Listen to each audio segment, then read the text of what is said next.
Good morning बच्चों। आप सभी का स्वागत है आपके अपने YouTube channel math magic world पर। आज की हमारी क्लास +1 के लिए है और इसका टॉपिक है सेट्स।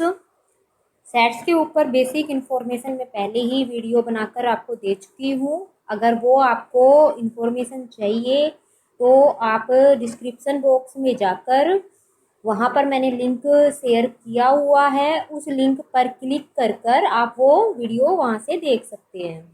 तो आज हम करने वाले हैं exercise 1.1।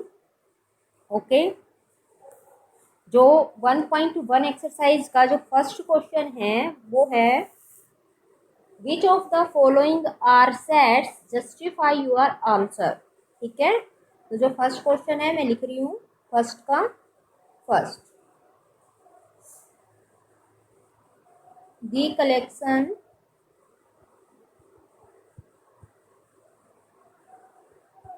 of all the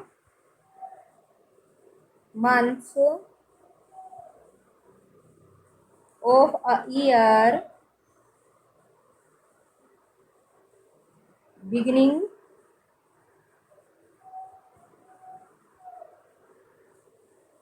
with the letter J। ठीक है, तो जब मैंने आपको सेट्स पढ़ाया था तो उसके अंदर मैंने आपको बताया था कि कोई भी कलेक्शन सेट कब बनता है। ठीक है, अगर आपने कोई भी चीज़ों को इकट्ठा किया है तो उसको अगर तुमने एक ग्रुप में डाला है तो वो सेट तब बनता है अगर वो जो तुमने कलेक्शन किया है ऑब्जेक्ट्स का वो वेल डिफाइंड हो। ठीक है, यानी कि जो भी चीज़ तुमने एक ग्रुप के अंदर इकट्ठी की है वो आपने क्यों की है, अगर आप ये बता सको तो वो जो कलेक्शन होगा वो तुम्हारा सेट बन जाएगा। तो अभी जो ये क्वेश्चन है, इस क्वेश्चन में बोला हुआ है the collection of all month of year beginning with letter J. हमारे पास 12 मंथ होते हैं पूरे साल के अंदर और उसमें से जो जे लेटर से शुरुआत होने वाले जो मंथ है उनको एक कलेक्शन के अंदर डाला गया है। ठीक है, तो ये हमारा वेल डिफाइंड है क्योंकि हमें पता है जे से शुरू होने वाले कौन कौन से मंथ है। एक तो पहला हो गया जनवरी, उसके बाद होएगा जून, उसके बाद होगा जुलाई। तो ये 3 मंथ ऐसे हैं जो जे लेटर से शुरुआत हो रहे हैं। ठीक है, तो ये जो सेट होगा ये हमारा, ये जो कलेक्शन होगा ये हमारा एक सेट बन जाएगा। ठीक है, तो और अगर लिखना हो इस सेट के अंदर तो हमारा क्या आएगा, जनवरी, जून और जुलाई। ये हमारा इसका sorry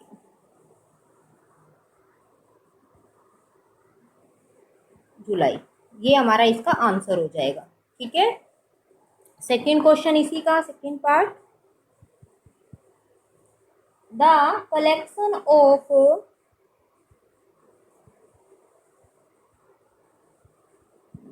collection of 10 most talented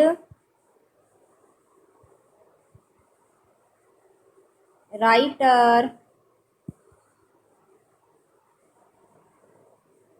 of India. अब इसमें किन लोगों का कलेक्शन किया गया, 10 मोस्ट टैलेंटेड राइटर। ठीक है, तो बेटा ये हमें सोचना है जो इन्होंने कलेक्शन किया है ये वेल डिफाइंड है या नहीं है। ठीक है, तो इसने 10 राइटर को इकट्ठा कर लिया लेकिन उनका इसने नाम दे दिया मोस्ट टैलेंटेड है। लेकिन बेटा ये कौन जज कर पाएगा कि वो मोस्ट टैलेंटेड है या नहीं है, क्योंकि कोई राइटर किसी के लिए तो वो टैलेंटेड हो सकता है लेकिन वो दूसरे बंदों के लिए हो सकता है वो टैलेंटेड ना हो। तो इसलिए ये जो कलेक्शन है ना, जो इसने मोस्ट टैलेंटेड वर्ड लिखा है ये वेल डिफाइंड नहीं है, क्योंकि कोई भी राइटर किसी के लिए अच्छा हो सकता है तो किसी दूसरे बंदे के लिए वो टैलेंटेड नहीं हो सकता। ठीक है, तो ये वाला सेट नहीं होगा। उसके बाद थर्ड पार्ट इसी का, A team of 11 best cricket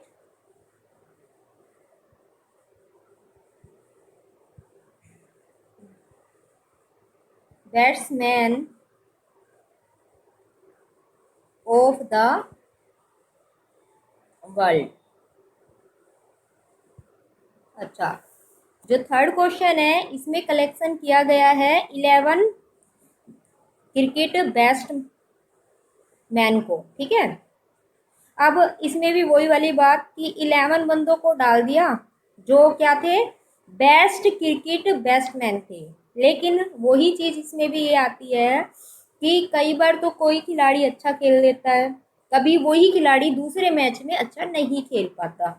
तो अब ये कैसे डिसाइड करें कि वो बेस्ट क्रिकेट बैट्समैन है, ठीक है। तो ये कलेक्शन तो किया, लेकिन कलेक्शन जो है ये वेल डिफाइंड नहीं है, तो ये भी हमारा सेट नहीं होगा। नेक्स्ट क्वेश्चन इसका ही है, फोर्थ पार्ट इसमें है the collection of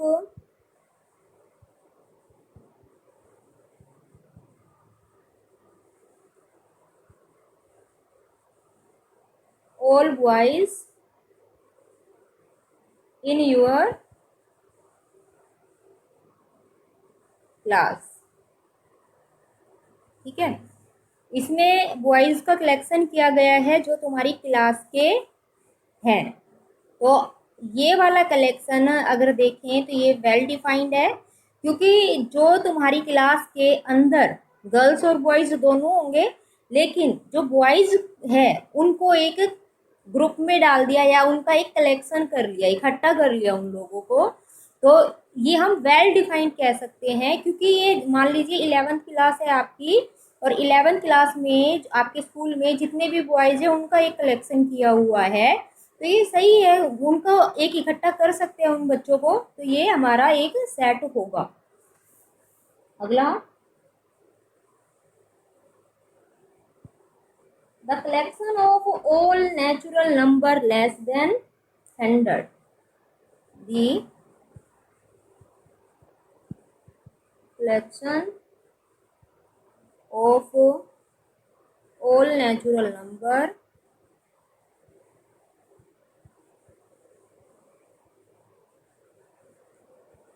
less than 100, 100 से कम सभी नेचुरल नंबर का कलेक्शन किया गया है, ठीक है। तो हमें पता है 100 से कम नेचुरल नंबर कौन कौन से होते हैं, ये होएगा 1 2 और अप टू कहाँ तक 99।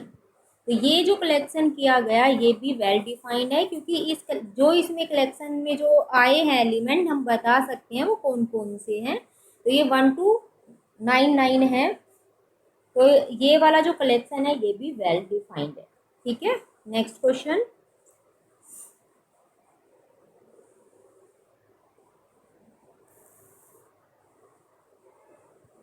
सिक्स्थ पार्ट है इसका, एक collection of novels written by the writer Munshi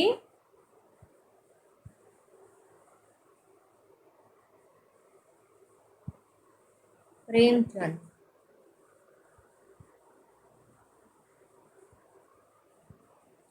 इसमें जो कलेक्शन किया गया सभी नॉवेल्स का किया गया है जो मुंशी प्रेमचंद के द्वारा लिखे गए हैं, ठीक है। तो ये जो कलेक्शन है ये भी हमारा वेल डिफाइंड है, क्योंकि इसमें बता दिया है नॉवल तो इकट्ठे किए, लेकिन मुंशी प्रेमचंद ने जो लिखे हैं वो सभी नॉवल को इकट्ठा कर दिया। तो ये भी हमारा जो सेट होगा वेल डिफाइंड होगा, जो कलेक्शन होगा वेल डिफाइंड होगा, तो ये जो कलेक्शन होगा ये हमारा सेट बन जाएगा। उससे जो अगला क्वेश्चन है, द कलेक्शन ऑफ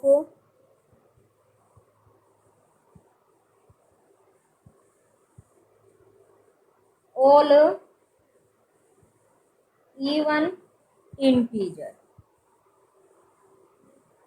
तो बेटा इस वाले इसमें किन चीजों को इकट्ठा किया गया? इवन इंटीजर्स को। तो जो इंटीजर्स होते हैं वो हमें पता ही है कौन कौन से होते हैं, जो 2 की टेबल से डिवाइड होते हैं। तो जो इंटीजर है उनमें से जो 2 की टेबल में आते हैं वो सभी जो मेंबर्स आएंगे, जो जो नंबर आएंगे, उनका कलेक्शन कर दिया गया है। तो ये वाला भी हमारा सेट होगा, क्योंकि ये भी हम बता पा रहे हैं इसमें कौन कौन से एलिमेंट है, तो ये सेट होगा, क्योंकि ये जो कलेक्शन है ये भी वेल डिफाइंड है। Next,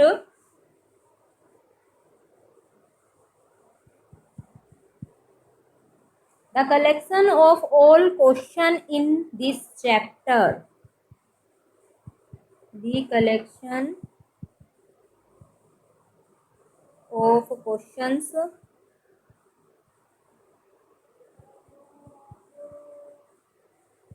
in this chapter। इस चैप्टर में जितने भी क्वेश्चन हैं उनका कलेक्शन किया हुआ है। तो ये वाले जो ऑब्जेक्ट होंगे, जो कलेक्शन जिन क्वेश्चंस का किया हुआ है, ये भी हमारा वेल डिफाइंड है, क्योंकि हमारा जो सेट का चैप्टर है, ये सेट पढ़ रहे हैं, इसी चैप्टर के बारे में बात कर रहा है। तो इसके जितने भी क्वेश्चन हैं वो हमें सब पता है और उनको हम एक ग्रुप के अंदर डाल सकते हैं। तो इसलिए ये वाला जो कलेक्शन किया क्वेश्चंस का, ये भी हमारा वेल डिफाइंड है, तो ये वाला भी हमारा सेट होगा। Next,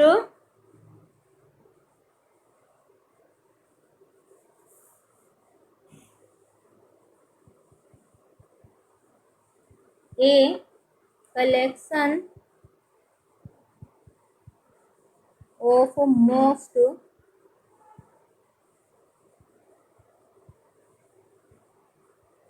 dangerous animal of the world. Collection किया गया जो खतरनाक एनिमल है, डेंजरस एनिमल है इस वर्ल्ड के। तो लेकिन बेटा ये वाला जो कलेक्शन है ये भी हमारा वेल डिफाइंड नहीं है, क्योंकि इसमें हम कैसे पता करें कि मोस्ट डेंजर एनिमल कौन कौन से हैं। कई बार तो क्या होता है, शेर भी किसी को नुकसान नहीं पहुंचाता, लेकिन कई बार क्या होता है, एक छोटा सा डॉगी भी किसी को चोट पहुंचा देता है। तो इसमें हम ये नहीं मतलब डिफाइन कर पाएंगे कि कौन सा एनिमल किस टाइम डेंजर है और किस टाइम वो नहीं है। ठीक है, तो ये जो कलेक्शन किया गया ये भी हमारा वेल डिफाइंड कलेक्शन नहीं है। ठीक है, अब करते हैं क्वेश्चन नंबर 2।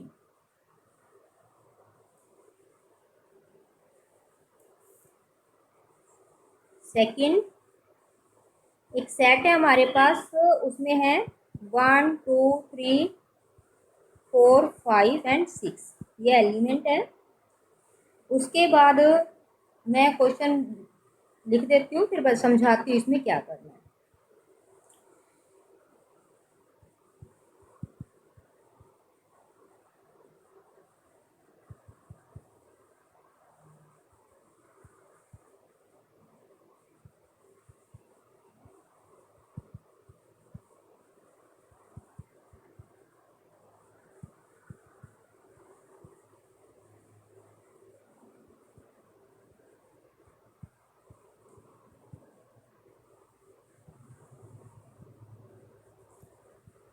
अब ये जो सेकंड क्वेश्चन है, एक सेट है और ये इसके 6 पार्ट्स हैं।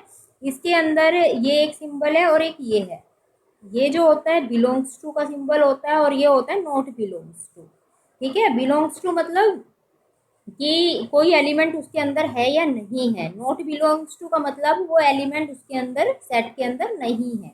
जैसे मैं ये क्वेश्चन फर्स्ट के लिए बात करती हूँ, इसमें है 5 डैश डैश डैश और यहाँ है ए, यानी कि 5 या तो बिलोंग्स टू आएगा या नॉट बिलोंग्स टू आएगा ए। तो मैं देखिए इस क्वेश्चन से समझाती हूँ। तो मैंने लिखा 5 बिलोंग्स टू ए, यानी कि 5 सेट ए के अंदर है। तो देखिए ये जो 5 है यहाँ रहा, ये रहा, ठीक है। तो ये जो 5 है ये हमारा ए सेट के अंदर है, तो इसमें जो साइन आएगा वो बिलोंग्स टू का आएगा। जो सेकंड पार्ट है वो है 8 बिलोंग्स टू ए आएगा या नॉट बिलोंग्स टू ए आएगा। तो देखिए 8 जो है, 8 हमारा सेट ए के अंदर नहीं है, तो यहाँ नॉट बिलोंग्स टू आ जाएगा। फिर जो थर्ड पार्ट है 0 बिलोंग्स टू ए या नॉट बिलोंग्स टू ए, ये बताना है यहाँ पर। तो 0 तो हमारे सेट ए के अंदर नहीं है, तो ये नॉट बिलोंग्स टू का साइन आएगा। फिर नेक्स्ट है फोर्थ, 4 बिलोंग्स टू ए या नॉट बिलोंग्स टू ए, तो हमें ये देखना है, ये रहा 4, 4 तो बिलोंग कर रहा है, तो 4 बिलोंग्स टू ए आएगा। फिफ्थ क्वेश्चन में 2 बिलोंग्स टू ए या नॉट बिलोंग्स टू ए, तो ये देखिए 2, 2 हमारा ये रहा, तो 2 बिलोंग्स टू ए आएगा। उसके बाद सिक्स्थ पार्ट में है 10 बिलोंग्स टू ए या नॉट बिलोंग्स टू ए, तो हमारा देखिए 10 तो है नहीं ए सेट के अंदर, तो 10 नॉट बिलोंग्स टू ए, ये इसका आंसर हो जाएगा। अब हम करते हैं question number third. Write the following set in roster form.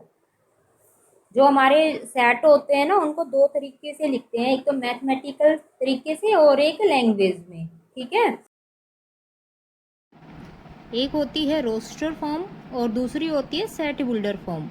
Roster form में हम मैथमेटिकल तरीके से क्वेश्चन को करते हैं और सेट बिल्डर फॉर्म में हम लैंग्वेज में लिखते हैं। आइए ये क्वेश्चन से हम समझते हैं। थर्ड का जो फर्स्ट है, कोई सेट ए है, ए में लिखा हुआ है x such that x is an integer and x greater than equal to -3 and less than 7, ठीक है। तो जो एक्स है, जो ए सेट है, उसमें एक्स टाइप की वैल्यू होगी और एक्स के लिए इसने ये दो कंडीशन बताई है, x is an integer and x greater than equal to -3 and less than 7, यानी जो ये दोनों कंडीशन फॉलो करेगा वो इस सेट के अंदर होगा आंसर, ठीक है। तो अब देखिए, एक तो एक्स इंटीजर होना चाहिए, तो इंटीजर वर्ड आते ही हमें ये देखना है कि इंटीजर कौन कौन से होते हैं, तो प्लस और माइनस वाली सभी प्रॉपर वैल्यू। उसके बाद -3 या हो या उससे बड़ा हो, तो -3 हो मतलब -3 भी आएगा, -2 -1 0 1 2 3 4 5 6, ठीक है। तो 7 से लेस देन बोला है, इसलिए 7 से लेस देन इंटीजर कौन सा होता है, ये होता है 6। तो -3 -2 -1 0 1 2 3 4 5 और 6 तक ये हमारा इसका आंसर हो जाएगा। ये जो है दोनों कंडीशन को फॉलो कर रहा है, जो मैंने अभी जो सेट बनाया है। Second part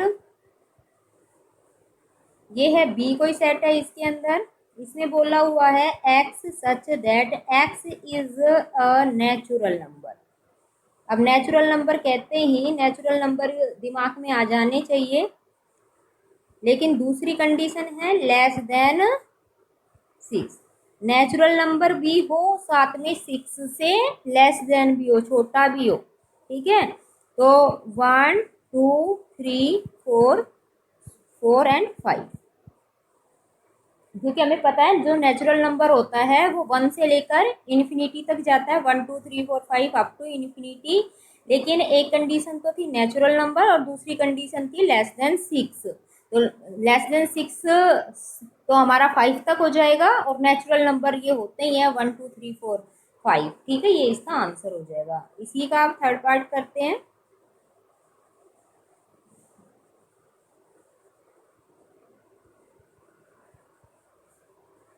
C equal to x such that x is a 2-digit number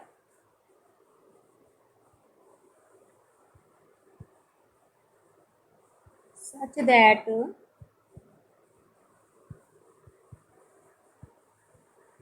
sum of its digits is 8। तो इस क्वेश्चन में भी दो कंडीशन टू डिजिट नंबर होना चाहिए, और दूसरी कंडीशन उन दोनों डिजिट्स का जब सम करेंगे वो 8 होना चाहिए। ठीक है, तो सबसे पहले तो हमें ये सोचना है टू डिजिट नंबर कौन से होते हैं। तो जो टू डिजिट नंबर होते हैं वो 10 से लेकर 99 यानी 99 तक होगा।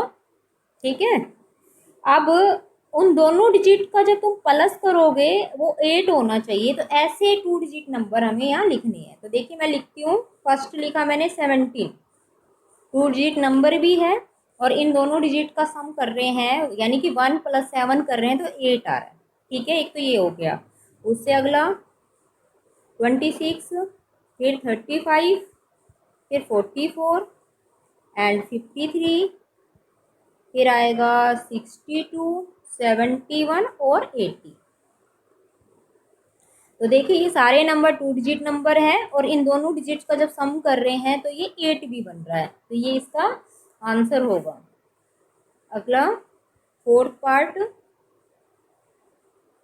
d equal to x such that x is a prime number. Prime number होना चाहिए एक तो, और विच इज डिवाइजर ऑफ 60, 60 का डिवाइजर भी होना चाहिए।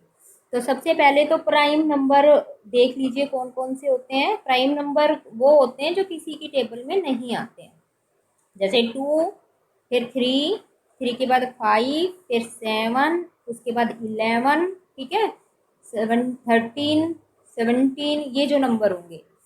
एक तो ये होगा कि प्राइम नंबर होना चाहिए, दूसरा वो 60 का डिवाइजर भी होना चाहिए, 60 को डिवाइड करने वाला भी होना चाहिए। तो एक तो इसका फर्स्ट तो यही हो गया, टू, टू प्राइम नंबर भी है और 60 को डिवाइड भी करता है। उसके बाद अगला प्राइम नंबर है 3, तो 3 जो होता है प्राइम नंबर भी हो गया और 60 को डिवाइड भी कर रहा है।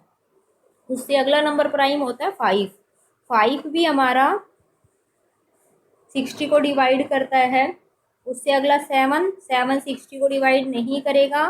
7 के बाद आएगा 11, 11 भी हमारा नहीं करेगा 60 को डिवाइड।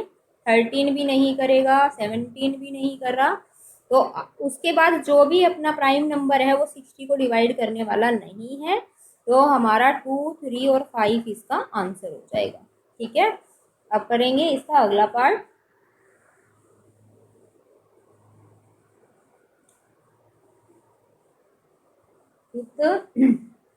ई इक्वल टू है the set of all letters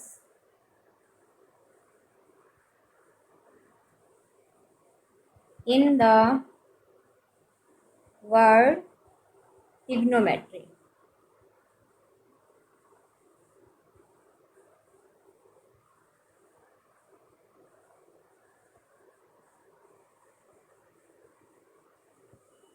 ठीक है, तो ई जो होगा वो लेटर्स जो ट्रिग्नोमेट्री को बनाते हैं। तो इसके अंदर क्या करना है तुम्हें, ये जितने भी लेटर है सबको अलग अलग करके लिख देना है, वही हमारा आंसर होगा। जो ट्रिग्नोमेट्री वर्ड है ये कैपिटल लेटर है तो आपको कैपिटल ही लिखने हैं, अगर स्मॉल लेटर होंगे तो स्मॉल लेटर में ही ये आपको लिखना होगा।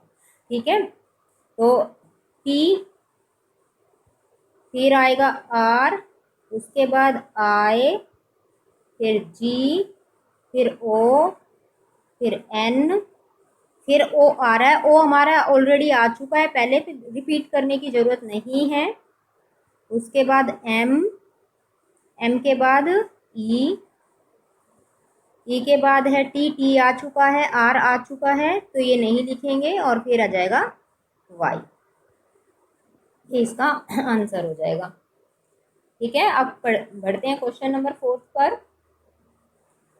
Right the following set in the set builder form. ठीक है, फोर्थ का फर्स्ट, इसमें हमारा है 3, 6, 9 एंड 12। ठीक है, मैथमेटिकल तरीके से इसको दे रखा है, इसको लैंग्वेज में लिखना है। ठीक, इसको हमें बनाना है सेट बिल्डर फॉर्म। ठीक, अब इसको देखिए मैं कुछ सिमेट्रिक बना लेती हूँ।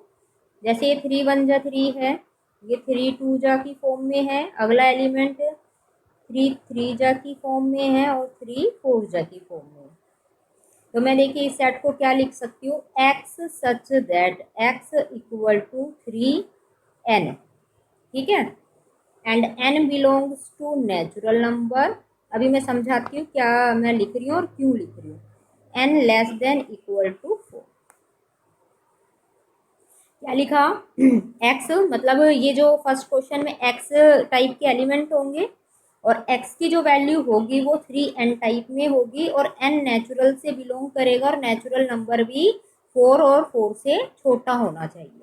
तो जैसे फर्स्ट नेचुरल नंबर होता है हमारा 1, तो मैं n की वैल्यू यहाँ मैं 1 लिखूंगी तो ये 3 बन जाएगा। जब मैं 2 रखूंगी तो ये 6 बन जाएगा। जब मैं यहाँ 3 रखूंगी तो ये 9 बन जाएगा। और जब यहाँ मैं 4 रखूंगी तो ये 12 बन जाएगा। इसीलिए मैंने यहाँ एन पे कंडीशन लगा दी है n less than equal to 4, यानी 4 होना चाहिए या 4 से छोटा होना चाहिए और नेचुरल नंबर। तो यानी 4 या 4 से छोटा नेचुरल नंबर कौन कौन से होते हैं, 1 2 3 4, ये वाला। तो ये जो सेट यहाँ मैंने बनाया है ये हमारे ये सभी मेंबर इसके अंदर आ जाते हैं।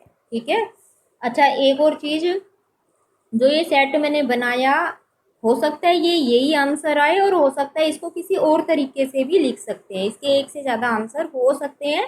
लेकिन जब हम वो एलिमेंट पुट करेंगे तो वो सेम यही बनना चाहिए, 3 6 9 और 12 ही उसका आंसर आना चाहिए, अलग नहीं आना चाहिए। ठीक है, तो अब हम इसका सेकेंड क्वेश्चन करते हैं, सेकेंड पार्ट। उसके अंदर है 2 4 8 16 एंड 32। इसमें भी कोई सिमेट्री अगर बन रही है तो बना लो। है उसके एलिमेंट 2 4 8 16 एंड 32 है। तो देखिए ये कैसे बन रहा है, ये पहला तो है 2 की पावर 1, 4 को लिख सकते हैं 2 की पावर 2, फिर 8 को 2 की पावर 3, 16 को 2 की पावर 4 और 32 को 2 की पावर 5 लिख सकते हैं। ठीक है, ये सिमेट्री मैंने बना ली है। अब देखिए कैसे लिखेंगे इसको, x such that x is equal to 2 तो यहाँ फिक्स है इसलिए मैंने 2 एज इट इज ही रखा है और चेंज हो रहा है पावर, उस पावर की जगह मैंने एन लिख दिया। फिर बोला n belongs to natural number but less than equal to 5, क्योंकि जो जा रहा है कहाँ तक जा रहा है, एन 5 तक जा रहा है, 5 या 5 से छोटा है। यहाँ मैं लेस देन 6 भी कर सकती हूँ, लेस देन इक्वल टू 5 की जगह अगर मैं लेस देन 6 लिख दूँ तो भी सही होगा। तो देखिए अगर मैं n की वैल्यू 2 की पावर n है, यहाँ पे 1 लिखूंगी तो फर्स्ट एलिमेंट आ जाएगा, 2 लिखूंगी तो सेकंड, 3 लिखूंगी तो 2 की पावर 3 8 बन जाएगा, फिर 4 लिखूंगी तो 2 की पावर 4 यानी 16 हो जाएगा और अगला 2 की पावर 5 यानी 32 हो जाएगा। तो ये इसका आंसर हो जाएगा। नेक्स्ट क्वेश्चन,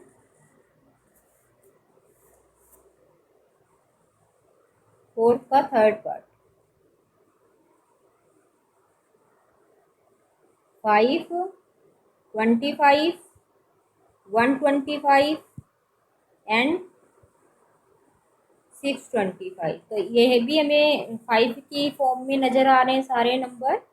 तो जो पहला है वो तो 5 की पावर 1 है, दूसरा है 5 की 2, तीसरा नंबर है 5 की पावर 3 और चौथा नंबर है 5 की पावर 4। ठीक है, ये भी एक सिमेट्री बन गई है हमारी। तो इसको ऐसे लिखेंगे x such that x is equal to 5, क्योंकि फिक्स है तो 5 एज इट इज लिखना है, पावर n कर दी, n belongs to natural number but n less than equal to 4, क्योंकि या तो n 4 होगा या 4 से कम होगा और नेचुरल होगा, तो इसका मतलब 1 से लेकर 4 तक है। तो ये हमारा इसका आंसर हो जाएगा। नेक्स्ट क्वेश्चन, फोर्थ पार्ट इसी का। इसमें है 2 4 6 डॉट डॉट डॉट डॉट। ठीक है, तो ये हमारे देखिए क्या है, 2 है 4 है, तो ये कैसे नंबर है, इवन नंबर चल रहे हैं। और साथ में या फिर ऐसे भी लिख सकती हूँ 2 × 1 है पहला नंबर, दूसरा 2 × 2 है, तीसरा 2 × 3 है, up to infinity. Dot dot dot लगा के छोड़ रखा है, यानी अब ऐसे ये चल, इसी कंटिन्यूशन में चल रहा है और ये इन्फिनिटी तक जा रहा है। तो देखिए इसको क्या लिखेंगे, x such that x equal to 2n, ठीक है। और साथ में मैंने बोला n belongs to natural number. जैसे n की वैल्यू यहाँ मैंने 1 रखी तो 2 बनेगा, 2 रखूंगी तो 4 बन जाएगा, 3 रखूंगी तो 6, और n पे मैंने कोई कंडीशन नहीं लगाई है, सिर्फ नेचुरल नंबर का है, क्योंकि natural number up to infinity चलेगा 1 से लेकर, तो इसलिए ये हमारा नंबर भी अप टू इन्फिनिटी ही जा रहा है, तो ये इसका आंसर होगा। अगला 1, 4, 9 एंड 100। तो देखिए क्या लिखेंगे इसको, 1 × 1,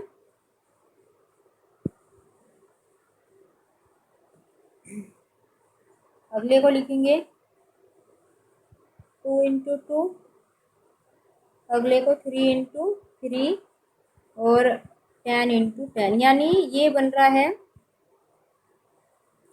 1 की पावर 2, दूसरा बना 2 की पावर 2, फिर ये 3 की पावर 2 और लास्ट में 10 की पावर 2, ये बना, ठीक है, स्विट्री बन गई है।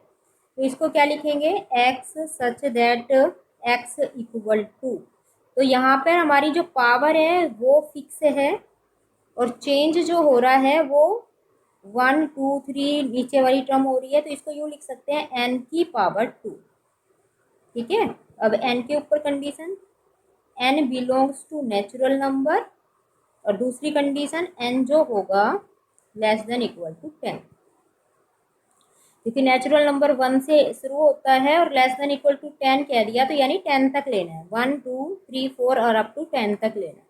जब 1 लिखूंगी तो 1 की पावर 1 1 हो जाएगा, n की वैल्यू जब 2 लिखूंगी तो 2 की पावर 2 करेंगे 4 होगा, 3 रख देंगे यहाँ पे तो 3 की पावर 2 यानी 9, और लास्ट में 10 रखेंगे तो 10 की पावर 2 यानी कि 100। ये हमारा इसका आंसर हो जाएगा। अब करेंगे question number 5th, list, question number 5th, list all the elements of the following set. 5th का first, A set equal to है x such that x is an odd natural number,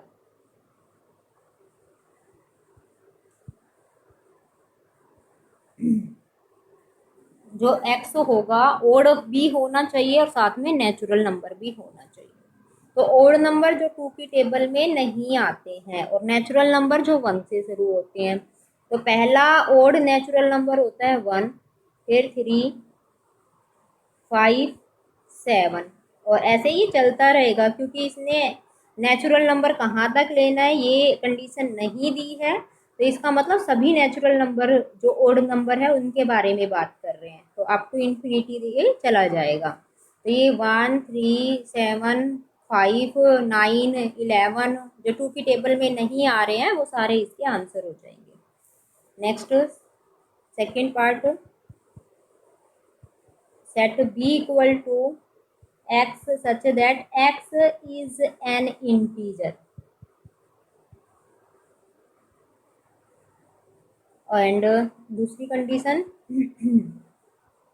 x greater than -1/2 less than 9/2।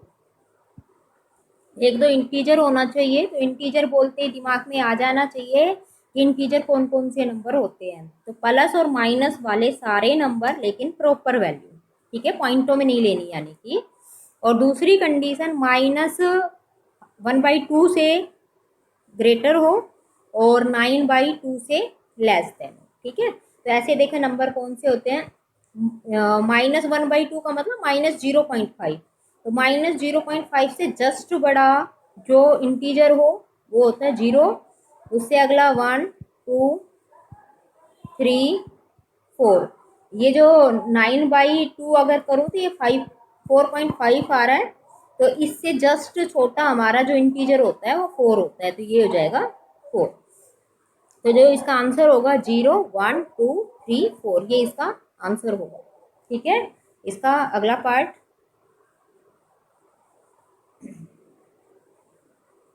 Third, C equal to x such that x is a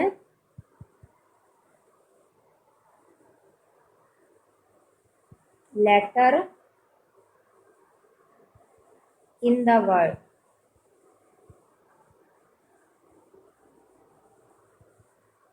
loyal। इस set के अंदर loyal word जो है जिससे बना है वो सभी लेटर आएंगे। ठीक है, तो इसके अंदर तो सिंपल ही है, सारे लेटर अलग अलग करके लिख दो, LOYAL। ये इसका L दोबारा से लिखने की जरूरत नहीं है क्योंकि L आ चुका है, तो L नहीं लिखेंगे। ठीक है, ये इसका आंसर हो जाएगा। अगला,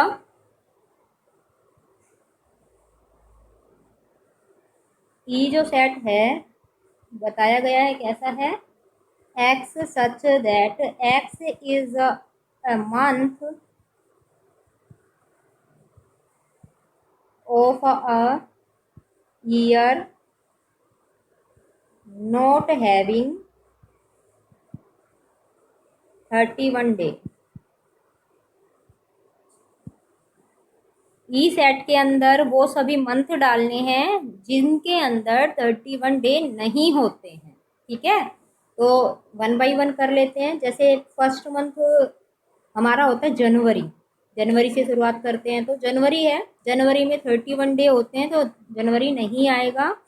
उसके बाद आएगा फरवरी, क्योंकि इसके अंदर 28 या 29 डे होते हैं, ये हमारा इसके अंदर शामिल हो जाएगा। फिर होता है मार्च, मार्च में हमारा 31 डे। मार्च के बाद अप्रैल, अप्रैल में 30 डे होते हैं ना, तो अप्रैल आ जाएगा। फिर मई में 31 डे हट जाएगा। उसके बाद आएगा जून, जून के बाद अगला जो मंथ होगा जिसमें हमारे 30 डे होंगे वो होगा सितंबर,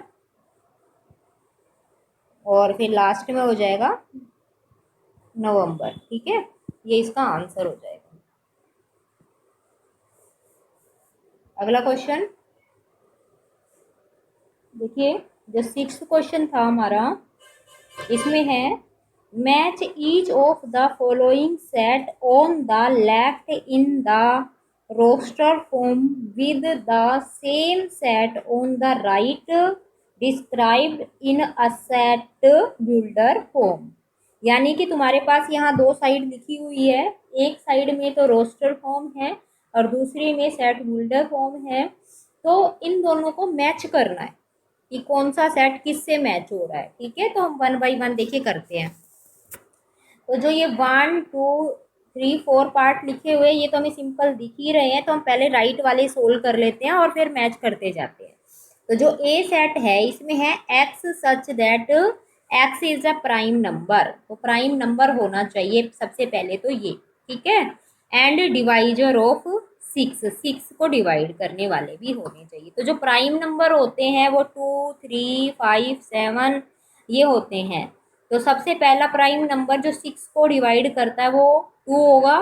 फिर दूसरा प्राइम नंबर जो 6 को डिवाइड करेगा वो होगा 3, और नेक्स्ट प्राइम नंबर होता है 5, लेकिन 5 6 को डिवाइड नहीं करेगा। तो ये सिर्फ दो ही ऐसे प्राइम नंबर है जो हमारे 6 को डिवाइड कर रहे हैं। ठीक है, तो ये वाला जो होगा वो किससे मैच होगा, सेकंड वाले से। ठीक, क्योंकि 6 को डिवाइड करने वाले प्राइम नंबर इस क्वेश्चन में हमें देखने थे।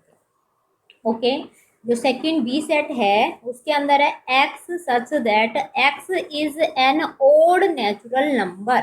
अब ओड नेचुरल नंबर बोलते ही दिमाग में आ जाना चाहिए नेचुरल नंबर जो 1 से इन्फिनिटी तक जाते हैं, 1 2 3 4 5, लेकिन इसने ओड बोला है, यानी जो 2 की टेबल में नहीं आते हैं। तो 2 की टेबल में जो नहीं आते हैं ओड नंबर कौन कौन से होते हैं, 1, 3, 5, 7, 9, 11, 13 ये वाले नंबर। लेकिन एक कंडीशन और भी है, लेस देन 10, 10 से छोटे वाले प्राइम, छोटे वाले ओड नेचुरल नंबर। तो देखिए ये रहा जो सेट 4 है ये इससे मैच हो जाएगा, क्योंकि 1, 3, 5, 7, 9 जो है ओड नंबर भी है, नेचुरल नंबर भी है और लेस देन 10 भी है, ये इससे मैच हो जाएगा।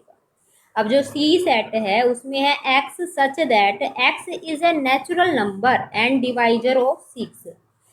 सिर्फ यहाँ ये नेचुरल नंबर होना चाहिए जो 6 को डिवाइड करता है। तो जो हमारा पहला नेचुरल नंबर होता है वो 1 होता है, और 1 जो है 6 को डिवाइड करता है। एक तो इसका आंसर हो जाएगा 1, ठीक है।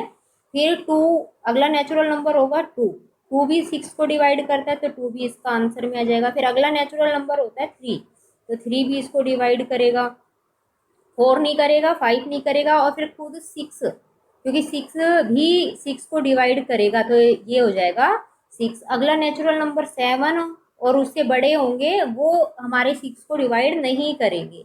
तो यहाँ हमारा जो आंसर बना 1, 2, 3 एंड 6 बना, जो हमारा फर्स्ट सेट है ये यहाँ मैच हो रहा है, ठीक है। नेक्स्ट डी जो पार्ट है, x such that x is a letter of the word mathematics. तो जो इस सेट के अंदर जो होंगे वो मैथमेटिक्स जो वर्ड बना है उनके जिन लेटर से बना है वो इसके अंदर होंगे। तो लेटर से जो हमारा बच गया है थर्ड पार्ट, तो ये देख लीजिए MATHEICS। तो ये दोबारा से रिपीट मैंने पहले ही बता दिया, ये क्वेश्चन पहले भी आया है ऐसा ही, रिपीट हमें नहीं करना है और एक एक बार सारे लेटर अलग अलग करके लिख देने हैं। लेकिन ये ध्यान रखना है इस क्वेश्चन में अगर कैपिटल लेटर दे रखे तो कैपिटल लेटर में ही सेट आएगा, और स्मॉल लेटर में दे रखा होता तो ये जो एलिमेंट अंदर लिखे हुए हैं ये स्मॉल में एज इट इज लिखने हैं, तुम्हें बस बीच में कोमा लगा देना है। ये तुम्हारा इस क्वेश्चन का होगा आंसर।